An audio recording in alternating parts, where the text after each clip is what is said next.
dia 17 de setembro de 2011, nós estamos fazendo uma gravação com a professora Neide Gaudense de Sá, como colaboradora da tese de doutoramento da professora Maria Lúcia Mendes de Carvalho, do Centro Paula Souza. E a temática dessa tese é no campo da alimentação e nutrição. Bom dia, professora Neide. Bom dia, Maria Lúcia. Eu gostaria de lhe perguntar, quando a senhora, assim, se a senhora poderia dizer como e quando iniciou na educação profissional? Bom, eu sou descendente de europeus. Então, para os meus pais, continuar a estudar é muito importante. Mas, ao mesmo tempo, a gente deveria preparar-se profissionalmente para ter uma profissão decente que permitisse ganhar a vida honestamente. Então, eu já procurei o ensino profissional logo depois do grupo escolar. Que ano a senhora entrou para a educação profissional? 1947, mais ou menos. E a senhora entrou como aluna, mas se tornou professora? Não, como aluna na escola Carlos de Campos. E a primeira vez que eu vi aquele prédio, eu já fiquei absolutamente encantada com a escola. Imponente, majestoso, né? Então entrei para fazer, tive que esperar um pouco, porque tive que completar 12 anos para entrar. Antes era a idade mínima para ingresso na escola profissional. E o curso de nutrição, a senhora... Bom, eu fiz primeiro os 4 anos básicos, que correspondiam ao ginásio. E logo, mesmo durante o curso, eu já procurei me informar dos cursos que a escola teria de aperfeiçoamento, posteriores. E comecei a me interessar imediatamente pelo curso de professoras de economia doméstica, eu queria ser professora, e auxiliares em alimentação. Professora, como é que a senhora conheceu o Dr. Francisco Pompeu do Amaral? Pois é, continuando a história, né? Eu estava no ginásio lá na Carlos de Campos e ia sempre perguntar o que aquelas meninas estavam fazendo, porque elas tinham um uniforme diferente, contavam histórias de estágios em hospitais, em indústrias, em serviços de alimentação, e eu comecei a ficar interessada. Aí eu era diretora do jornal da escola, chamava-se A Roca, o jornal. Então fui fazer uma entrevista com o Dr. Pompeu.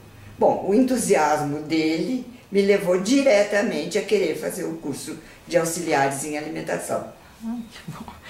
E a senhora se lembra se o professor Pompeu costumava dizer que foi ele que criou o primeiro curso profissionalizante no campo da alimentação e nutrição no Brasil? Ele dizia que o curso da Escola Carlos de Campos era o primeiro formado no Brasil. Isso ele dizia assim. E a senhora pode nos dizer como o professor Pompeu do Amaral agia enquanto professor do curso de auxiliares de alimentação? Ele era bastante exigente, bastante severo, mas ele tinha um objetivo tão bem definido. Ele queria formar os melhores profissionais para atender a população no campo da alimentação. Ele dizia que o brasileiro se alimentava mal e que precisava ser orientado corretamente quanto a isso. E ele lecionava quais disciplinas no curso? Dietética, era a disciplina básica. Mas ele esgotava totalmente o assunto.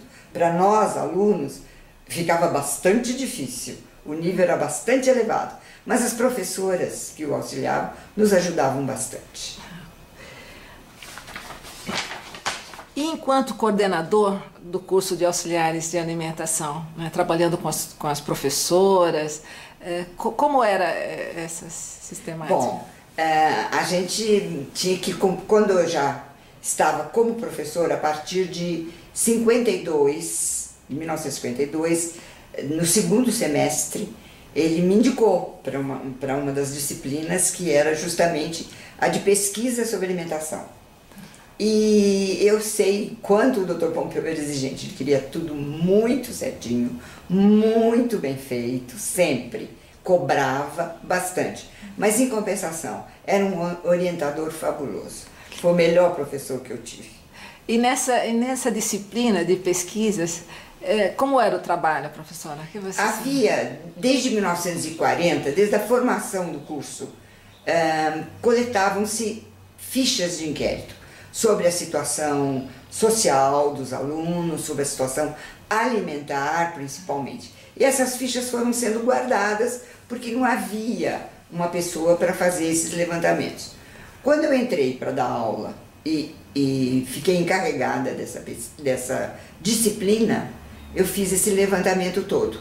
Então eram muitas e muitas fichas de inquérito.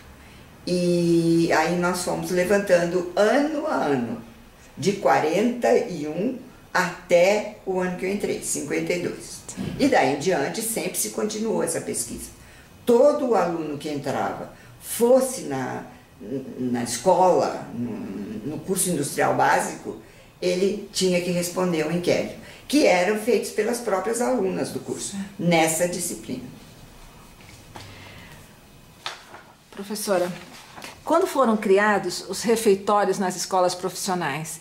E como eles eram administrados e por quem? Eu não sei bem quando eles foram criados, mas quando eu entrei no curso, em 1950, era assim marcante a existência do refeitório na escola como campo de prática da disciplina de administração de serviços de alimentação. E nós não fazíamos estágio só na escola Carlos de Campos, fazíamos também na escola Getúlio Vargas, que também tinha o seu refeitório, todos orientados pelo Dr. Pompeu.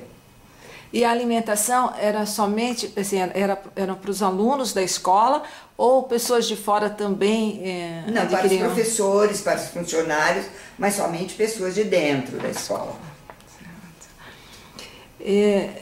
Por que o curso de auxiliares em alimentação surgiu na Carlos de Campos?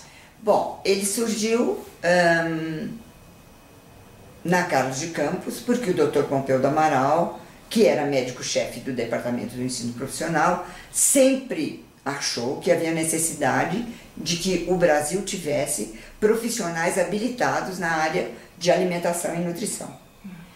Ele queria formar o melhor profissional possível para orientar muito bem a população brasileira no sentido de obter a melhor alimentação possível. E ele queria formar esses técnicos. E quem administrava esses refeitórios? Os refeitórios eram administrados pela professora da cadeira de administração, sob a orientação do Dr. Pompeu. E tinham recursos do governo para aquisição de alimentos? Havia uma verba muito pequena, mas que era muito bem administrada, sempre deu alimentação. Inclusive, houve época em que a gente dava outras pequenas refeições além do almoço. Lanche, vendido pela própria escola. E o Dr. Pompeu sempre tentou controlar a cantina da escola, né? Porque ele queria que servisse alimentos saudáveis e tudo isso. Nós tentamos. Mas a cantina da escola ela era administrada por terceiros? Não, sim, era por terceiros.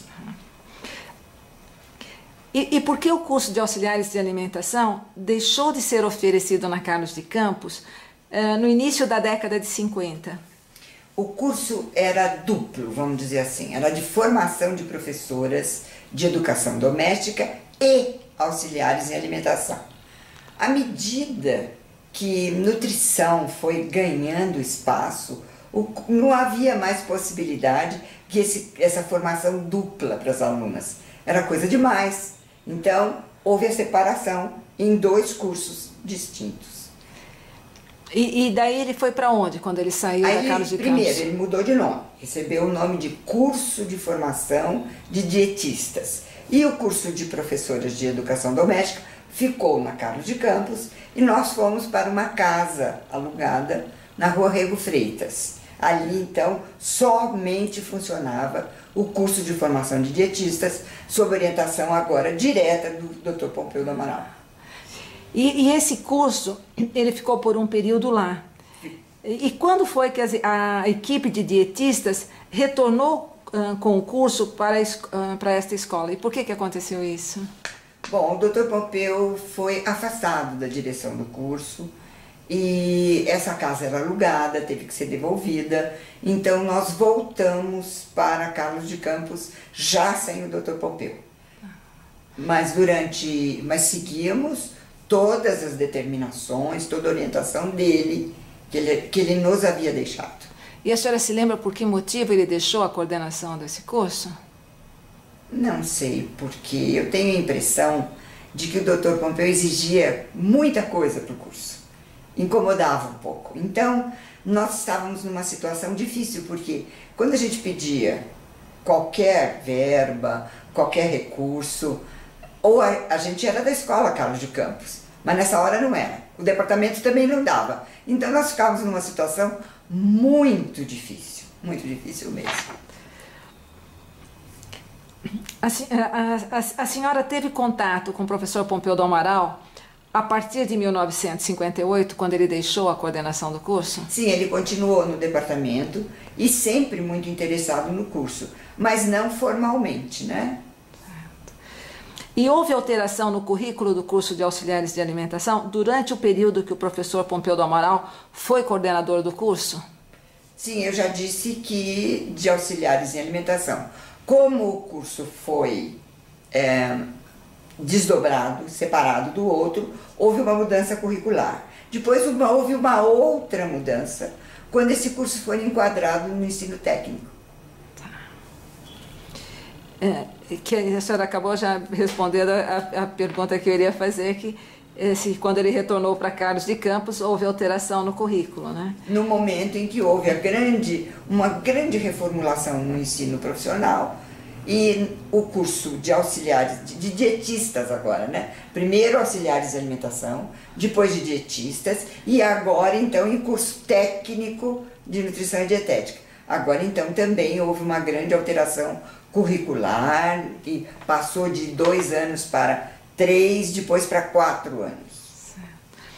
E a senhora se lembra dos nomes dos livros que o Pompeu do Amaral escreveu?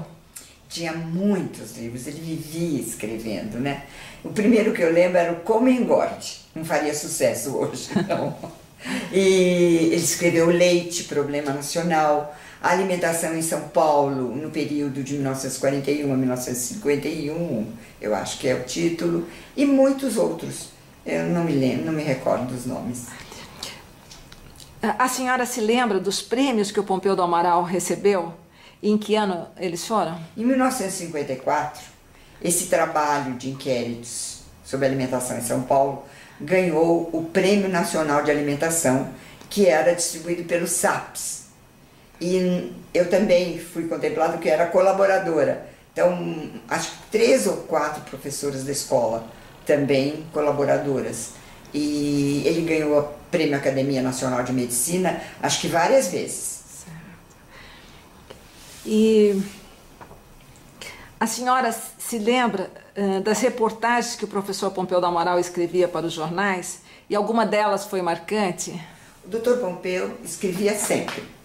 Ele era da Folha, mas ele fazia artigos. Quando ele percebia que alguma coisa era muito importante de maneira de nutrição, ele escrevia o artigo e era publicado.